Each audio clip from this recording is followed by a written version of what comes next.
Loughgall, Lock-gall, County Armagh. A village of fruit orchards and quiet streets, and one of the most heavily attacked police stations in Northern Ireland. 8th of May 1987, just after 7 in the evening.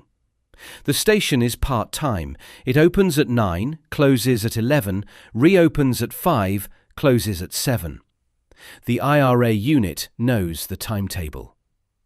2 weeks earlier, the organisation killed a senior judge, Maurice Gibson, as he crossed the border in his car. The campaign is running hot, and Loughtgall is meant to be the Birches pattern repeated. Digger through the fence, bomb in the bucket, a van pulled up alongside, pouring automatic fire into the building while the station closes. Just after 1900 hours, a blue Toyota HiAce van makes 2 slow passes in front of the Royal Ulster Constabulary station. It turns, it parks facing Armagh, and it waits. That much is documented. What was said inside the van in those minutes isn't. Which is why a comment buried under a YouTube documentary about the ambush asks the sharpest question on the entire thread. If everyone was killed, how do we know there was an argument in the van? 13 likes. No source, no name, just the structure of the problem in one sentence. This isn't a full retelling of the Loughgall ambush. You already know the shape of it. 8 IRA volunteers dead, a civilian dead, 24 soldiers of the Special Air Service waiting in a pre-planned ambush codenamed Operation Judy. The question here is narrower.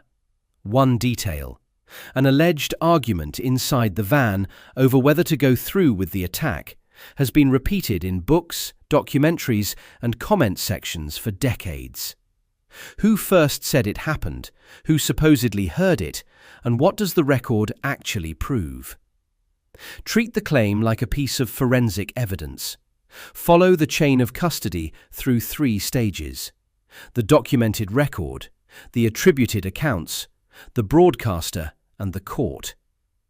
Each stage ends with an explicit label: documented, attributed, inferred, disputed, or unavailable. Same cold standard applied to every side. Stage 1 begins with the afternoon of 8th of May 1987. A blue Toyota HiAce van, registration GJI 4417, is hijacked from a businessman named Peter Corr in Dungannon, roughly 12 miles north of Loughgall. The men who take it tell Corr not to report it missing for 4 hours. By the time the theft is logged, the operation will be over. The van is one working part of the plan. The other is a JCB digger taken from a farm on the Lislaslie Road, 2 miles west of Loughgall, with 2 IRA members staying behind to guard the owners.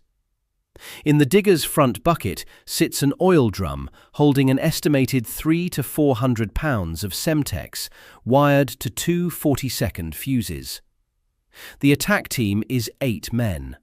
5 travel in the van: Eugene Kelly at the wheel, Patrick Kelly in the front passenger seat, Jim Liner, Padraig McKerney and Seamus Donnelly in the rear.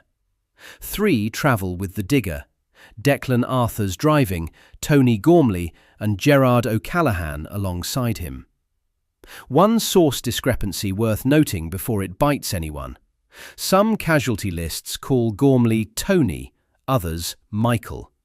His full name is Anthony Michael Gormley. Precision matters here because the entire film is an argument about precision. The SAS is already in place. Operation Judy, roughly 24 soldiers of 22 SAS. An observation post tracking the digger reports when it moves, and the SAS takes its final positions.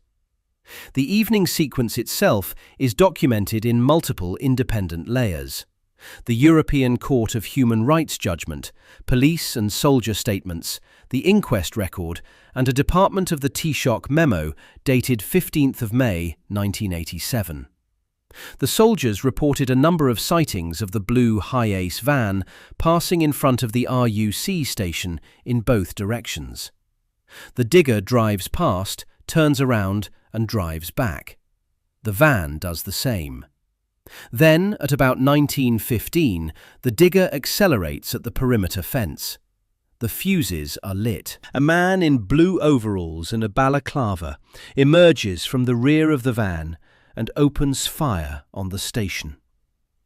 The SAS, positioned at first-floor windows and in concealed ground positions, returns fire without warning. Within seconds, the van is raked with automatic fire. Approximately 600 British cartridge cases are recovered at the scene later that night. The van's bodywork alone carries around 125 bullet holes. The bomb detonates roughly 40 seconds after being lit, destroying the digger and badly damaging the station. The blast injures 2 RUC officers and 1 soldier. Shrapnel, a broken nose, a facial cut from glass. No British personnel are hit by IRA fire. The weapons recovered from the dead tell their own documented story. 3 G3s, an FAL, 2 FNCs, a shotgun, a revolver, linked to 7 murders. The casualty distribution is spelled out in that Taoiseach memo of 15th of May. 3 IRA members shot in the van, 3 beside it, and 2 near the digger. All 8 died of gunshot wounds. The inquest jury concluded on 2nd of June 1995 that all 9 men killed that night, the 8 volunteers plus 1 civilian, died of serious and multiple gunshot wounds, not the blast. Now the civilian entry into the record and the reason the evidentiary standard can't be lowered for anyone. Anthony Hughes, 36, married with 3 children, is driving home in a white Citroën GS with his brother Oliver. They drive into the engagement zone, behind the van, roughly 130 yards from the station. Soldiers open fire on the car from behind. Unfoblacht later describes Anthony as struck several times in the head by bullets which had smashed into his car from every direction. Approximately 34 bullet holes are counted in the Citroën. Oliver survives. He gives evidence at the inquest. Independent ballistics analysis concludes that every shot directed at the Hughes car came from the security forces. The Ministry of Defence took 27 years to apologise. Anthony Hughes is one of the 9 dead. That is Stage 1's documented record. Vehicles, registration, occupants, routes, times, weapon types, cartridge counts, bullet holes, causes of death. It's dense, specific, and corroborated across official sources. And here is what the same record does not contain. No military log, no RUC statement, no pathologist's report, no inquest finding, no ECHR judgment, and no released government memo describes any conversation, argument, or verbal dispute inside the van. No audio surveillance of in-vehicle speech is referenced in any of those materials. The documented behaviour is movement, 2 slow passes, a pause, an attack. Behaviour you can photograph. The conversation itself isn't in the file. Evidence label for Stage 1. Documented. The vehicles, the occupants, the route, the moment of fire, the causes of death. The private conversation inside the van, unavailable in the official record. Stage 2 asks the question the record can't answer. If the official file is silent, where does the story come from? Start with the earliest sources because they set the baseline. Unfoblacht, Republican News, published its account of the ambush on 14th of May 1987, 6 days after the shooting. The Irish government memo summarising Republican coverage is dated the following day. Neither source, from the IRA's own side, mentions an argument in the van.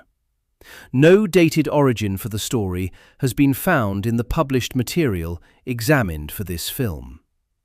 There is no identifiable first publication, no first interview, no first book where the detail enters the record. It simply appears in the historical literature at some point, attributed to a journalist, and then circulates. What exists instead are 3 distinct things that tend to get fused into one story. The first is a documented dispute, but it happened weeks earlier and miles away. Ed Maloney's A Secret History of the IRA records a blazing row between Jim Liner and the IRA's Chief of Staff, Kevin McKenna. McKenna wanted Liner to share the details of the planned Lock-gall operation with Northern Command. Liner refused. Maloney places the row at Seamus McIlwain's family home on the Monaghan-Fermanagh border weeks before the ambush, explicitly not inside the van on the night. And Maloney's source is an unnamed former associate, a second-hand attribution, not a witness with his hand on the door handle. Retellings that relocate this dispute into the van are misplacing it. Same men, same tension, different vehicle, different night.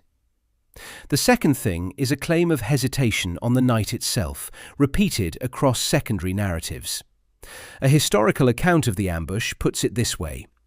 Not seeing any activity in the station, members of the IRA unit feel that something is amiss and debate whether to continue, but decide to go ahead with the attack. A video reconstruction goes further, and its wording is worth sitting with. According to journalist Peter Taylor's account, corroborated by the subsequent ECHR judgment, a brief argument broke out in the van over whether to proceed. The decision was made to continue. 2 separate claims are packed into that one sentence. The first, that Peter Taylor reported a dispute, is a claim about what a journalist wrote, and it needs checking against what Taylor actually said. The second, that the ECHR judgment corroborated it, is verifiable, and it's false. The European Court's judgment does not mention any argument in the van. We will come back to that gap because it's the single most consequential error in the story's transmission. There is also a stray quotation that circulates in the comment sections and gets bolted onto the van. Jim Liner supposedly said, "It's military, it goes," inside the van at Lock-gall. The available source for that line places it in an earlier planning debate about whether to cancel the operation after a warning, not in the van, not on the night. It's a good line, it's the wrong location. The third thing is the structural problem, and it's the test the whole story has to pass. All 5 occupants of the van were killed: Eugene Kelly, Patrick Kelly, Jim Liner, Padraig McKerney, Seamus Donnelly. If an argument happened inside that van, the only people who could have heard it directly are dead. So any account of an audible exchange needs a transmission mechanism, a witness outside the vehicle, a live audio feed, a debrief before the shooting, a letter, a confession. Something that carried the words out of the van. No such mechanism is identified in the available record. The only documented IRA survivor who was part of the operation's wider team is an anonymous man who spoke to the Irish News for the 30th anniversary in 2017. He is described as having been in a support role, a scout, not a passenger in the van.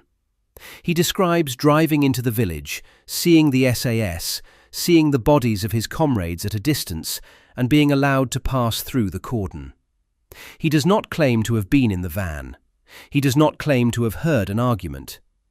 He is the closest thing the record has to a living participant in the operation, and his account carries no in-vehicle conversation.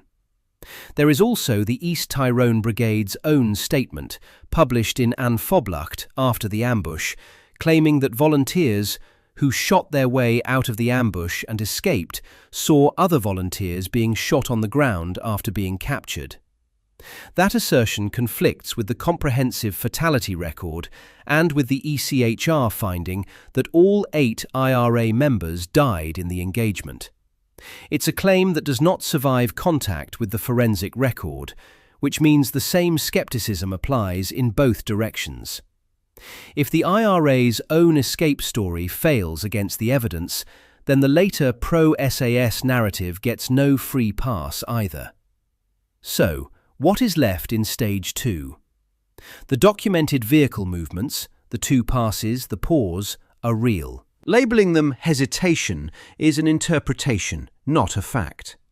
A reconnaissance pattern is equally consistent with the record. A unit that had just watched a digger breach the fence and 2 men climb aboard with the fuses lit could have been doing many things in those final seconds.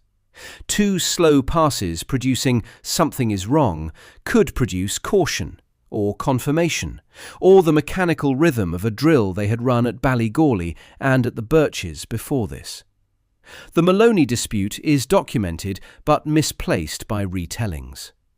Taylor's reported dispute is conditional and attributed, and the alleged words have no hearer.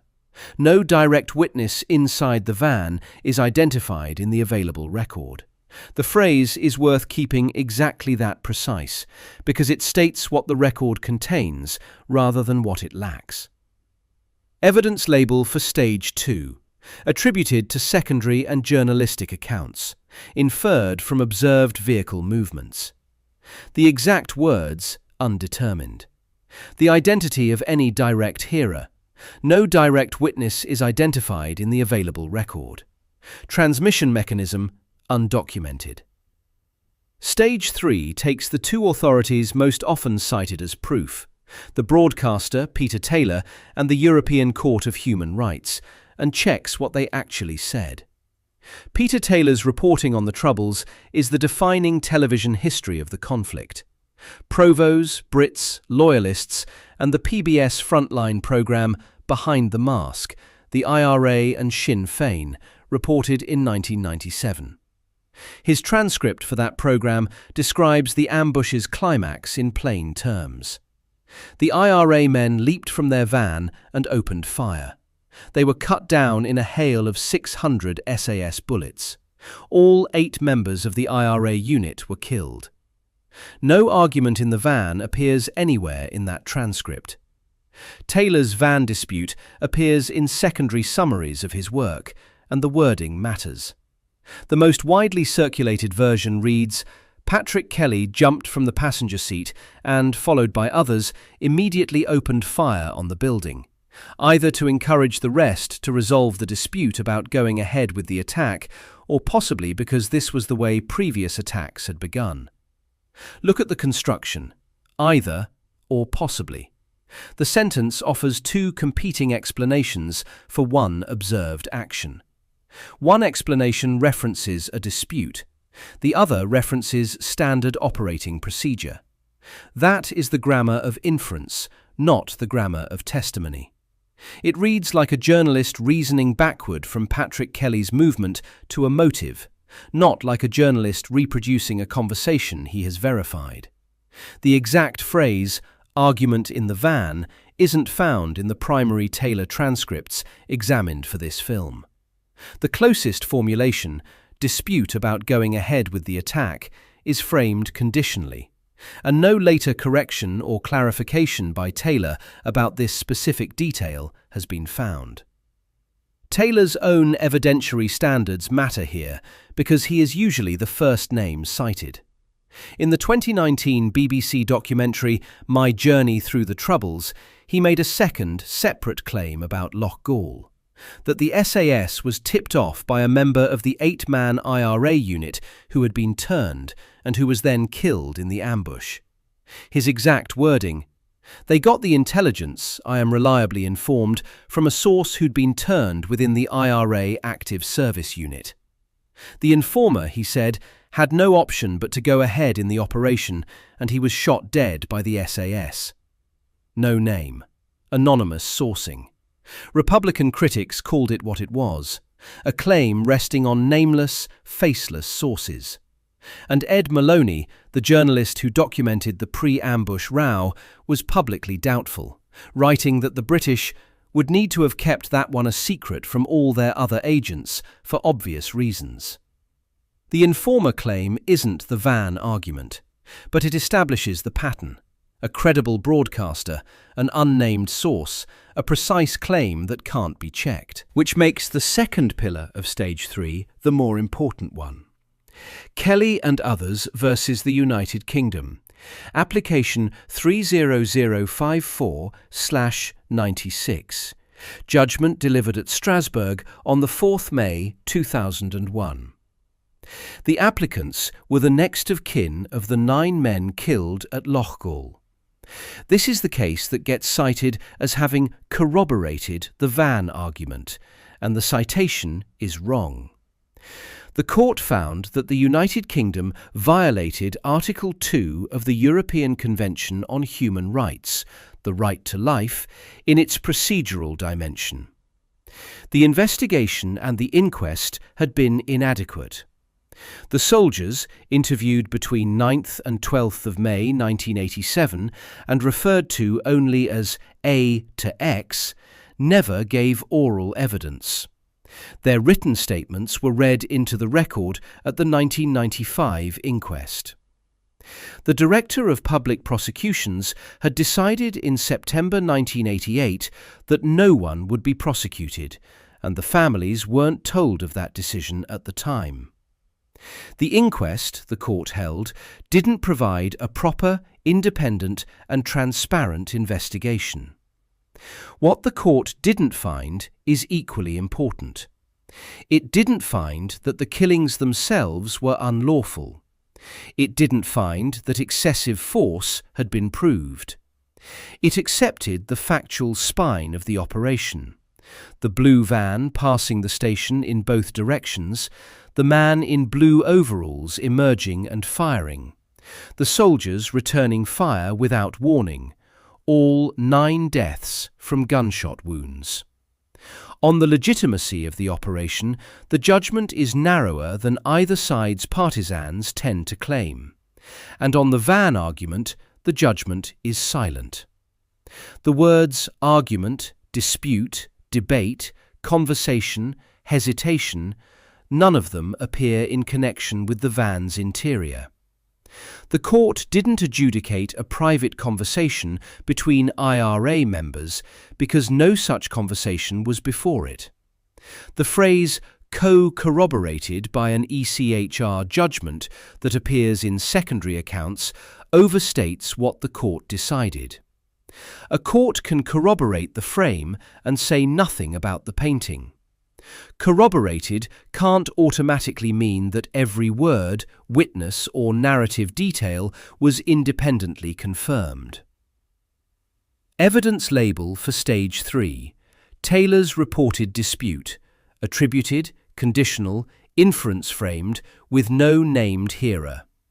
The ECHR judgment, documented on the Article 2 procedural violation and the operational sequence, unavailable on the private conversation. Now the fairest objection, and the one this film has to answer head-on. In the comment data behind this project's starting question, the dominant voice is clear. SAS Done Us Proud drew 563 engagements. The leading reciprocal war argument that the IRA's campaign justified the state's response drew 951. The estimated pro-SAS and anti-IRA share of engagement in the sample is 72.8%. A viewer in that majority might reasonably say, this entire exercise is nitpicking.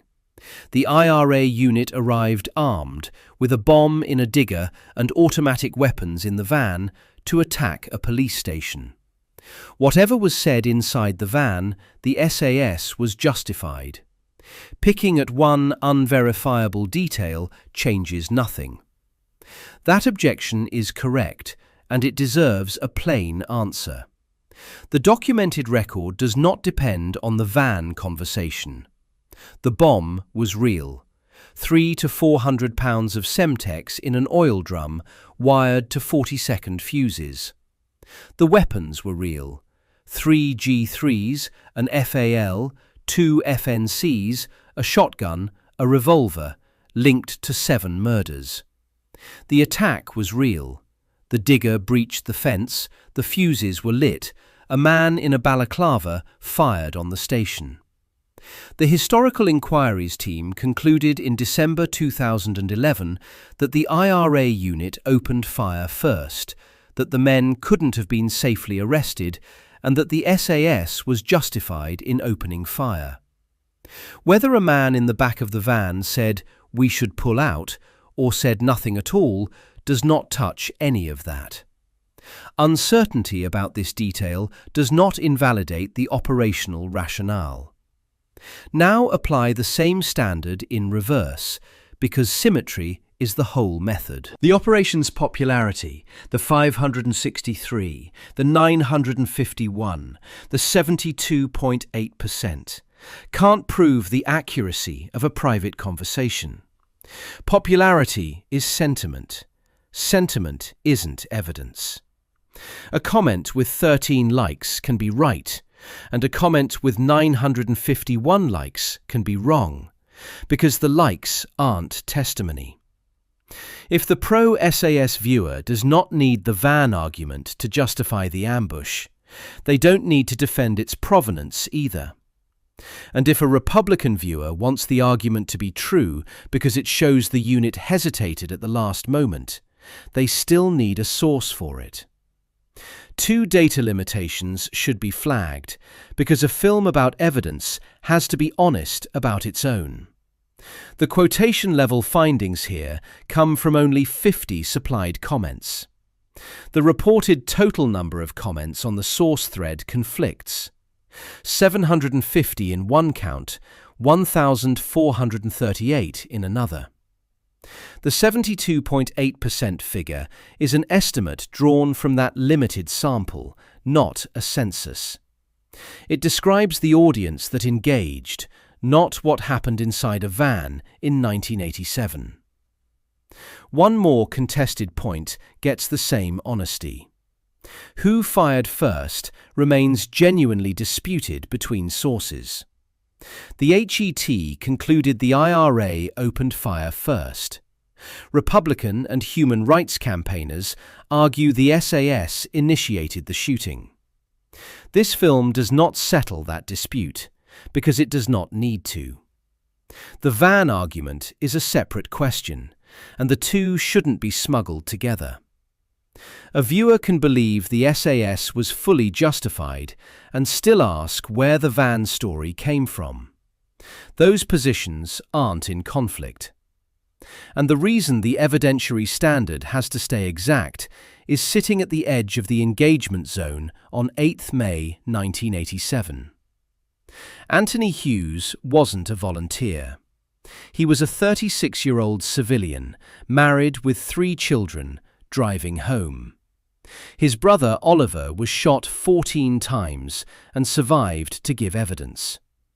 The Hughes family received a Ministry of Defence apology in March 2014, 27 years late, stating that both men were wholly innocent of any wrongdoing. The presence of Anthony Hughes in the death toll is why the record can't be flattened into a clean, all combatants story.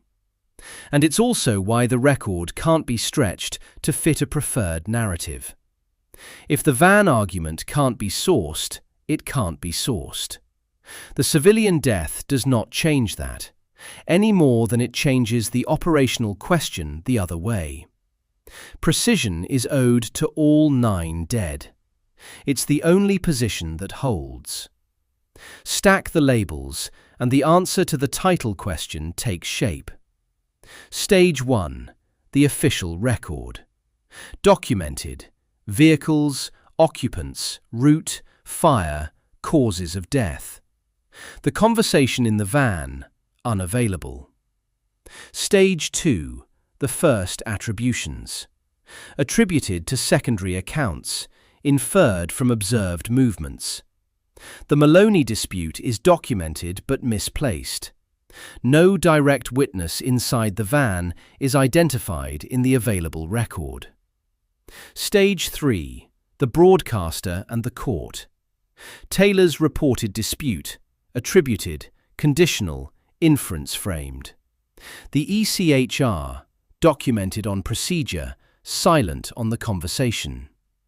The claim that Strasbourg corroborated the argument isn't supported by the judgment's text. The bounded conclusion, the evidence may support hesitation, or later reporting of hesitation, without establishing the exact words or the identity of anyone who heard them. The story of an argument in the van is an attributed and partly inferred narrative, not a directly documented fact. That uncertainty neither confirms nor invalidates the wider operation.